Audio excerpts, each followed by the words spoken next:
ጥቅምት 24 ጥቃትና የሐምሌ 29 የጋሊኮማ ጭፍጨፋ እንዳይደገም መቼም አንረሳውም። ሰላም ውድ የዩቲዩብ ተከታዮቻችን፣ ጥቅምት 24 ሰሜን ዕዝ ላይ ያደረገውን ጥቃት እና የሐምሌ 29 2013 ዓ.ም የጋሊኮማ በ240 ንጹሃን ላይ የተፈጸመውን ጭፍጨፋ እንዳይደገም መቼም አንረሳውም።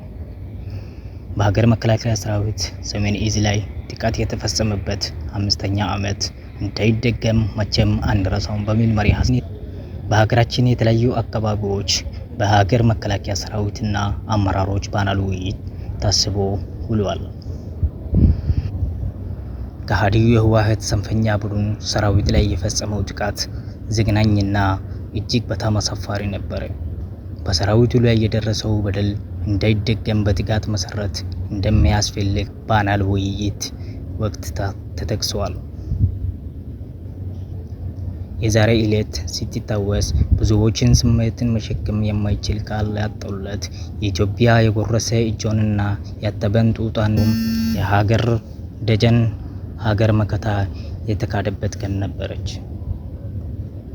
የክህደቱ ዳፋ ቅማሹ ንጹሃን ህዝብ ላይ ለመጨፍጨፍ ማነሻው የአፋር ህጻናት ከእናቶችን የላያቸው የጋሊኮማ 240 መስዋዕትነት ታስታውዋች ማነሻው የዛሬ ጥቅምት 24 ነበረች።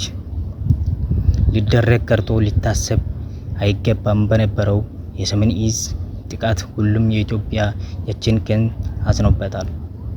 ኢትዮጵያ በግጭት እሳት ላይ የጣደው አሸባሪ የህወሓት ቡድን ሞያዊ ብቻ ሳይሆን ሰብአዊም ልቀቃኔ ከፊት ሆኖ ሲጠብቅ የነበረው መከላከያ ሰራዊት ከጀርባው ወጉ።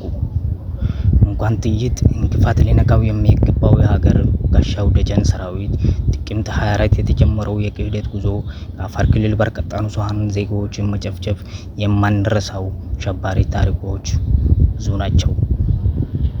በእጅጉ ልብ ሰባሪ የነበረው የሐምሌ 29 ከሌሊቱ 9 ሰዓት ጀምሮ እስከ ነጋቱ ድረስ የጋሊኮማ 240 ንጹሃን ጭካኔ ጭፍጨፋ እጅግ በጣም አዝናኝ ነበር። ይህ